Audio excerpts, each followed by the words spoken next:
The sentencing of Sean Diddy Combs. Billionaire Puff Daddy ሁሉን አጥቷል ዝናውም ሀብቱም በድንገት እንደ ጉንበኖ ጠፍቷል This is like our third time ከእስር ቤት ውጭ ያለው ህይወቱ በዘዴ ፈርሷል ለአንድ ዓመት ያህል ሲሰቃይ ነው የከረመው so difficult to reflect የበደልኳችሁ ሁሉ ይቅርታ አድርጉልኝ ተጸጽቻለሁ This bad boy for life ቢዲዲ 4 ዓመታት የእስር ቅጣት ተፈረደበት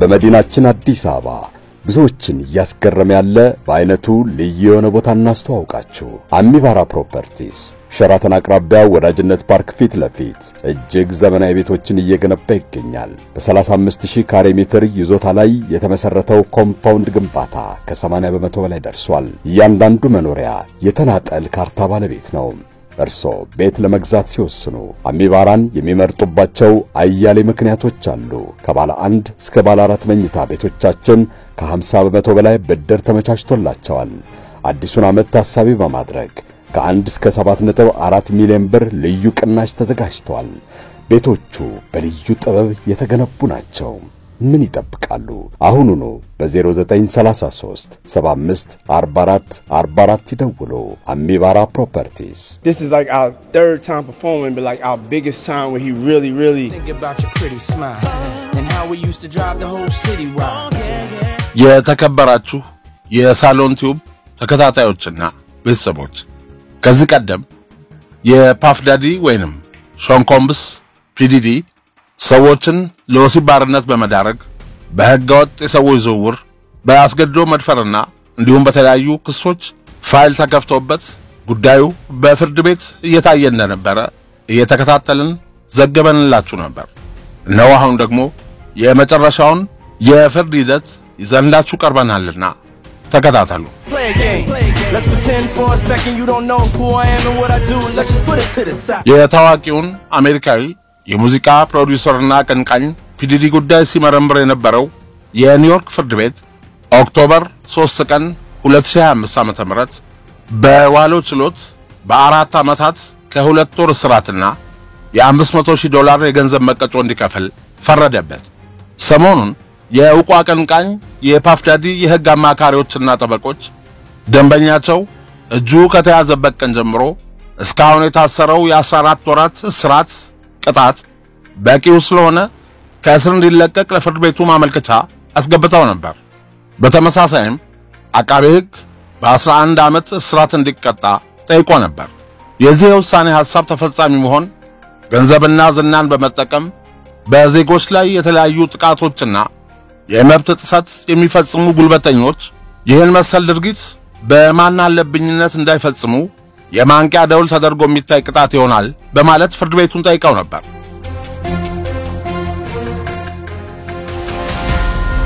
ላለፉት 14 ወራት የተከሳሹ ፒዲዲ መከላከያ ጠበቆች ሆነው በችሎቱ ሲከራከሩ የነበሩ የህግ ባለሙያዎች ለዳኛ አሮን ሱብራማኒያን ባስገቡት ደብዳቤ በሙዚቃ በፋሽን በአልባሳት በመገናኛ ብዙሃንና በመጠጥ ኢንዱስትሪ መዋለ ንዋይ የፈሰሰው ቢሊዮነሩ ፓፍ ዳዲ ቀደም ሲል የነበረው ሀብት አሁን ተመናምኗል ሁሉን አጥቷል ዝናውም ሀብቱም በድንገት እንደ ጉንበኖ ጠፍቷል ብለዋል የሾን ኮምብስ ወይም ፒዲዲ ጠበቆች ለኒውዮርክ ፌደራል ዳኛ ባለፈው ሳምንት በጽህፈት ቤት በኩል ባስገቡት ማመልከቻ በፍርድ ቤቱ እየታየ ባለው የደንበኛቸው ሁለት ክሶች ጥፋተኛ ተብሎ ከ14 ወራት በማይበልጥ የሥራ ጊዜ እንዲቀጣው ጠይቀው ነበር ጠበቆቹ ለዳኛ አሮን ሱብራማኒያን በጽሁፍ ያቀረቡት የውሳኔ ሐሳብ ደንበኛችን የራፕ ሙዚቃ አቀንቃኝና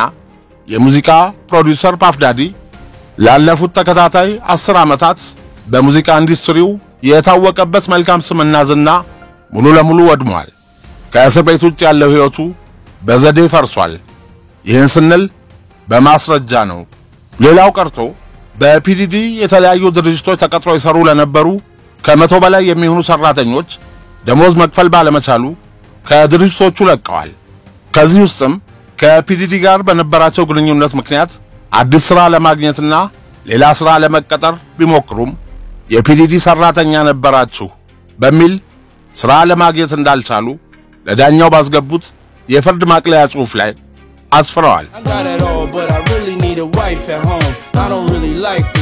ፒዲዲ በሃርለም በብሮንክስና በኬንታኪ በሚገኙ 3 የህዝብ ትምህርት ቤቶች ከቦርድ አባልነቱ ተሰርዟል። ከሃዋርድ ዩኒቨርሲቲ የተሰጠውም የክብር ዶክትሬት ዲግሪ እንዲሁ ተሰርዟል። የብቻ አይደለም፣ ቀደም ሲል ለዩኒቨርሲቲው ያበረከተው ልገሳ ዩኒቨርሲቲው ለመመለስ አቅዷል መባሉን መስማታቸውን አመልክተዋል። የግል ጄት አውሮፕላኑ በሃዋይ ተከራይቶ እንደሚገኝና ቤተሰቡ ኑሮውን እየመራ ያለው ከኪራዩ በሚገኘው ገንዘብ መሆኑን በመግለጽ ፍርድ ቤቱ ለተጨማሪ ዓመታትና ወራት በእስር እንዲያሳልፍ ቢወስን ከነመላ ቤተሰቡ እጅግ ለከፋ ኢኮኖሚያዊ ችግር እንደሚጋለጥ በመጥቀስ ዳኛው በደንበኛቸው ላይ የሚወስኑት ውሳኔ የብዙ ቤተሰቦችን ህልውና የሚነካ እንደሆነ አሳስበዋል።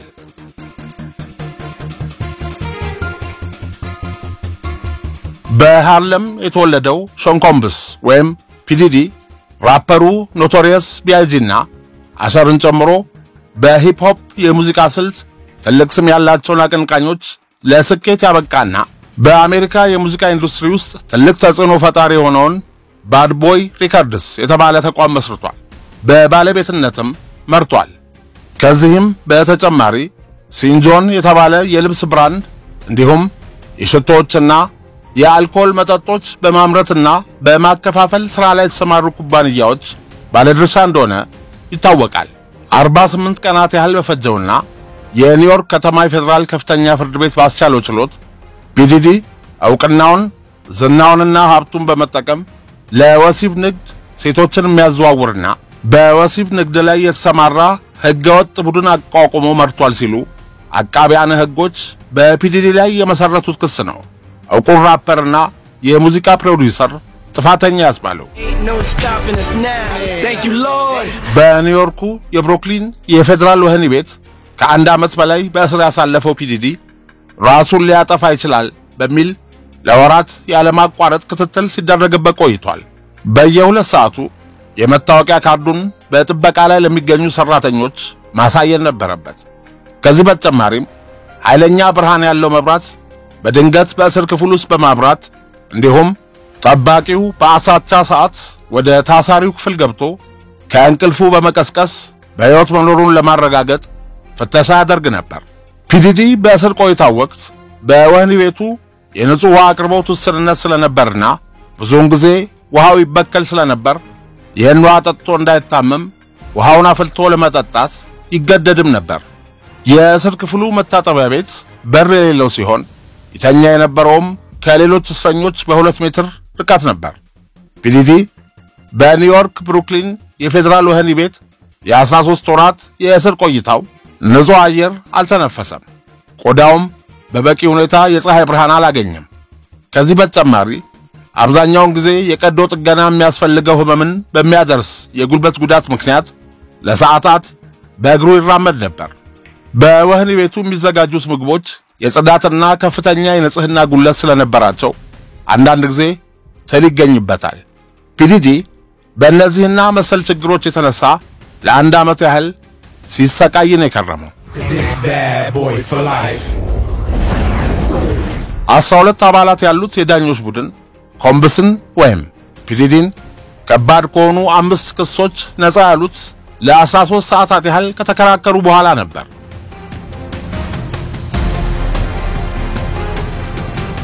የፒዲዲ ጠበቆች ደንበኛቸው በሴቶች ላይ ጥቃት መፈጸሙን አምነው ነገር ግን በአደንዛዥ ዕፅና በቅናት ተነሳስቶ የፈጸማቸው መሆኑን ለፍርድ ቤቱ በማስረዳት እንዲሁም ከፍተኛ የሆነ የወሲብ ንግድ ላይ በመሰማራት በህገወጥ የሰዎች ዝውውርና የወንጀል ሰንሰለቶች በመዘርጋት ፈጽመዋቸዋል በማለት ለቀረቡበት ክሶች የፓፍ ዳዲ የህግ ጠበቆች እነዚህ ወንጀሎች መፈጸማቸውን የሚያሳዩ ማስረጃዎች የሉም በማለት ተከራክረዋል።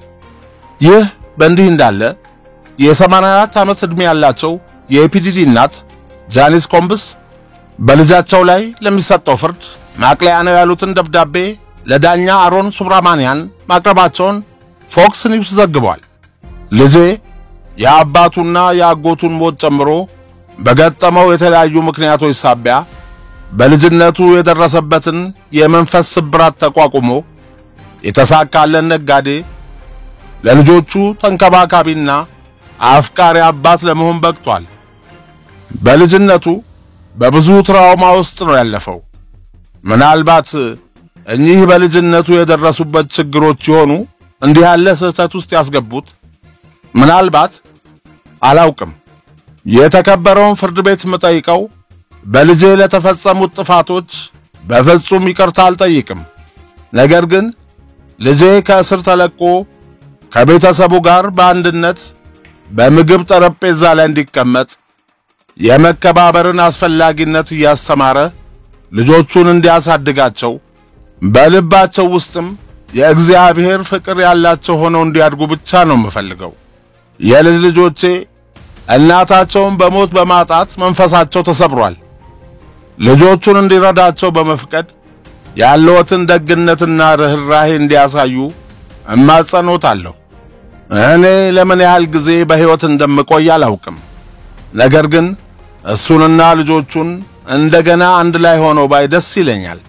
በቅርቡ ለሁለት ጊዜያት ያህል የአንጎል ቀዶ ጥገና አድርጌያለሁ። የስኳር በሽታም እያሰቃየኝ ነው። ጤንነቴም በእነዚህ የመጨረሻዎቹ 2 ዓመታት እያሽቆለቆለ ነው። እባክዎን ልመናዬ ተቀባይነት አግኝቶ ልጄን ተመጣጣኝ ቅጣት ቀጥተው ይልቀቁልኝ የሚል የተማጽኖ ደብዳቤ ለዳኛው ማስገባታቸውን ፎክስ ኒውስ ዘግቧል። So difficult to reflect on the darkest times in your life. Sometimes you got to do that. በተመሳሳይ ተከሳሹ ፒዲዲ ውሳኔ ከመሰጠቱ አንድ ቀን በፊት የወንጀል ችሎቱን ለሚከታተሉት ዳኛ 4 ገጾች ያሉት ደብዳቤ አስገብቶ ነበር። ሾን ኮምብስ በደብዳቤው ላይ ላደረስኩት ጉዳትና ስቃይ ሁሉ ይቅርታ ጠይቃለሁ፣ ሙሉ ኃላፊነቱን ወስጃለሁ ሲል በጻፈው ደብዳቤ ስለ ቀድሞ ፍቅረኛው ካሲ ቬንቱራ በማፈቅራት ሴት ካሲ ላይ እጆቼን ስላነሳው በእርግጥ አእምሮዬን ስቼ ነበር። ካሲ ስለ ደበደብኩሽና ስላሰቃየሁሽ ተሳስቻለሁ፣ ደግሞም ተጸጽቻለሁ። ለብልግናዬና ላደረስኩብሽ እጅግ አረመናዊ ድርጊቴ አዝናለሁ። የፈጸምኩት ለከቴለሽ ብልግናና ጥፋት እስከ ሕይወቴ ፍጻሜ በጸጸት መቃጠል ሁልጊዜም ከበደለኛ ስሜት ጋር አብሬ እኖራለሁ። የፈጸምኩት ጭካኔ የተሞላ ድርጊት ሁልጊዜም ለዘላለም እስከ መቃብር አብሮኝ የሚኖር ከባድ ሸክም ይሆናል።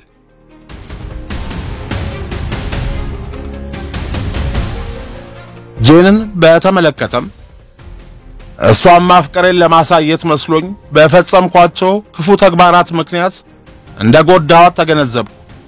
በተለይ የፍርድ ቤት ምስክርነቷን ከሰማው በኋላ መጸጸቴን ልገልጽላት እወዳለሁ።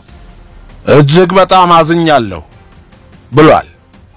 ታዋቂው ራፐር ፒዲዲ በወህኒ ቤት የ13 ወራት ቆይታው ራሱን ማረቁንና በ25 ዓመታት ውስጥ ለመጀመሪያ ጊዜ ከእጽ ነፃ ሆኖ መቆየቱን እንዲሁም አሮጌው እሱነቱ እስር ቤት ውስጥ ሞቶ አዲሱ እሱነቱ እንደገና መወለዱን በመግለጽ ምህረት እንዲደረግለት የሚጠይቀው ለእሱ ብቻ ሳይሆን ለ7 ልጆቹና በቅርቡ የአንጎል ቀዶ ጥገና ሕክምና ያደረጉትን የ84 ዓመት ዕድሜ ያላቸውን እናቱን ዳኛው ታሳቢ እንዲያደርጉ በደብዳቤው ጠይቋል።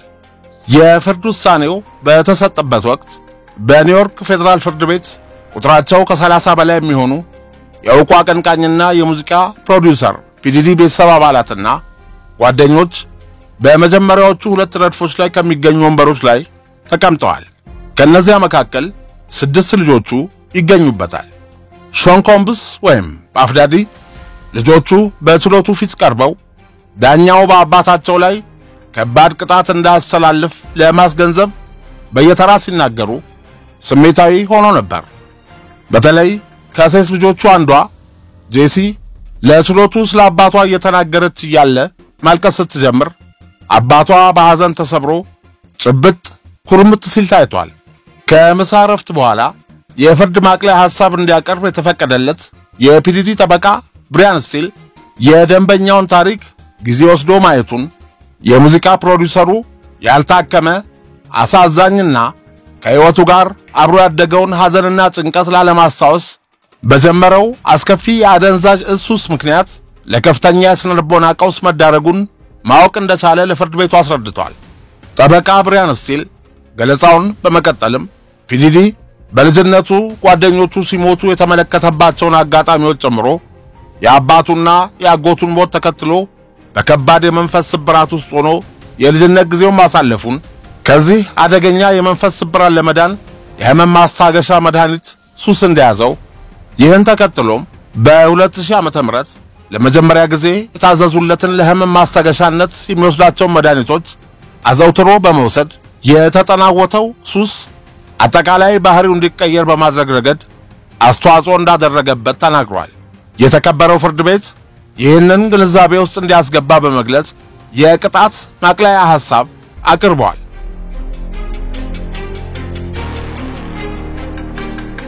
ሾን ኮምብስ ወይም ፒዲዲ መለወጡን ለማሳየት የተለያዩ የንግድ የሥራ ፈጠራና ስኬታማነትን እንዴት መቀዳጀት ይቻላል በሚሉ ርዕሰ ጉዳዮች ዙሪያ የሚያጠነጥኑ ትምህርቶችን ለ6 ሳምንታት ያህል በወህኒ ቤት ለሚገኙ የሕግ ታራሚዎች መስጠቱን የወህኒ ቤቱ የሕግ ታራሚዎች ካውንስለር ከመመስከራቸውም በላይ የፓፍዳዲ የትምህርት አሰጣጥና የሕይወት ምስክርነት መርሃ ግብር እጅግ በጣም ጥሩ ወይንም ኤክሰለንት የሚባል ነው ሲሉ ለሮሊንግ ስቶን መጽሔት ተናግረዋል።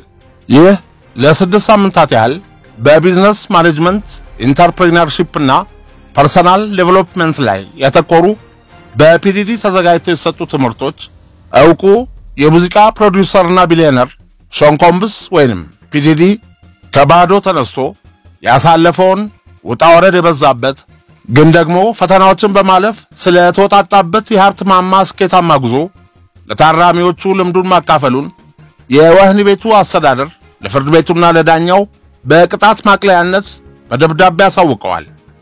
የፒዲዲ ጠበቆች ለፍርድ ማቅለያነት ያዘጋጁትን 11 ደቂቃ የሚጠጋ ቪዲዮ በችሎቱ ለማጫወት ጥያቄ አቀርበው ዳኛው በመፍቀዳቸው ፊልሙ መታየት ጀመረ። ለመከላከያነት በዘጋጀው ቪዲዮ ላይ ፒዲዲ ከልጆቹ ጋር ሲጸልይ ትምህርታቸውን ሲያስጠናቸውና በተለያዩ የበጎ አድራጎት ስራዎች ላይ ሲሳተፉ የሚያሳይ ፊልም ሲሆን ልጆቹ በእንባ ሲታጠቡና አባታቸው ጭንቅላቱን በእጆቹ ደግፎ አቀርቅሮ በጉንጮቹ ላይ ዝም ብሎ የሚወርድ እንባውን እየጠራረገ ይታይ ነበር። ችሎቱ ወደ ለቅሶ ቤት የተቀየረ መስሎ ነበር በማለት በስፍራው የነበሩ የመገናኛ ብዙሃን ዘግበዋል። ኖቬምበር 4 ቀን 1969 ዓመተ ምህረት የተወለደው ሾን ጆን ኮምብስ ፓፍዳዲ ወይም ፒዲዲ ያደገው ኒውዮርክ ሃርለም ውስጥ ነው። ገና በታዳጊነቱ የራፕ ሙዚቃን የሚወድና ለትምህርት ቤቱ የእግር ኳስ ቡድን በአጥቂነት የሚጫወት በብዙዎች ዘንድ የሚወደድ ልጅ ነበር። በአስራዎቹ ዕድሜ ውስጥ እያለ እንደ ዲያና ሮዝ እና ካኒባልስ ላሉ አርቲስቶች በሙዚቃ ቪዲዮዎቻቸው ላይ በዳንሰኝነት ተሳትፏል። ፓፍዳዲ የአፕታውን ሪከርድስ መስራች ከሆነው አንድሬ ሃሪል ዘንድ ይሰራ በነበረበት ጊዜ የፈጠሩት ቅርበትና ወዳጅነት በኒውዮርክ ከሚገኙና የሙዚቃውን ኢንዱስትሪ ከሚያንቀሳቅሱ ባለሀብቶች ጋር እንዲተዋወቅና በዘርፉ የራሱ ሚና እንዲኖረው አደረገው። በዘርፉ እጅግ አዋጭ የሆነ ውጤት እንደሚቀዳጅ እርግጠኛ የሆነው ፓፍዳዲ የራሱን ባድ ቦይ ሪከርድስ የተባለ ኩባንያ በማቋቋም በአጭር ጊዜ ውስጥ በዘርፉ ከፍተኛ ውጤት ለመቀዳጀት ያስቻለውን ስራ ጀመረ።